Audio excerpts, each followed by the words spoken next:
Hi friends, in this video we are going to learn the adjacency list of a graph.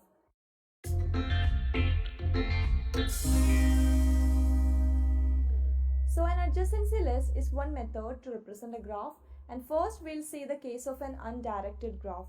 So we have an undirected graph here, and an adjacency list is actually an array of lists, and the size of this list will be equal to the number of vertices in the graph.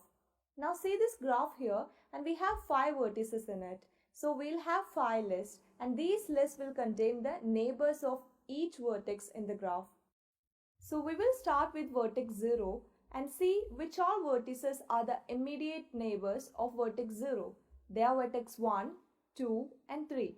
So the list will contain 1, 2 and 3. So that is the first list 0, 1, 2 and 3. Now consider vertex 1 and the immediate neighbors are 0, 3 and 4. So we get 1, 0, 3, 4 as the second list, and next we have vertex 2 and the neighbors are 0 and 3 and the list be like 2, 0, 3. Now take vertex 3 and the neighbors are 0, 1, 2 and 4 and the list will be 3, 0, 1, 2, 4. And finally, we have vertex 4 and the neighbors of vertex 4 are 1 and 3. So the last list is 4, 1, 3, and that is how we represent an undirected graph using an adjacency list.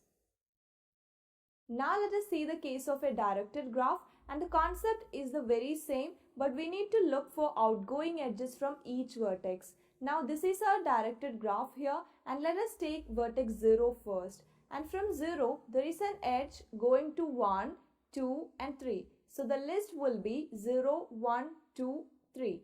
Now take vertex 1 and there are edges from 1 to 3 and 1 to 4. So the list will look like this 1, 3, 4.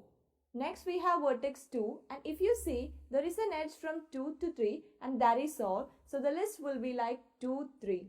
Then we have vertex 3 and see there is just one outgoing edge and it is to 4. So the list will be like 3, 4. And finally we have vertex 4 and there is no outgoing edge from 4. So that would be all. So that is how we represent a directed graph using adjacency list. And that's all, and thank you for watching the video.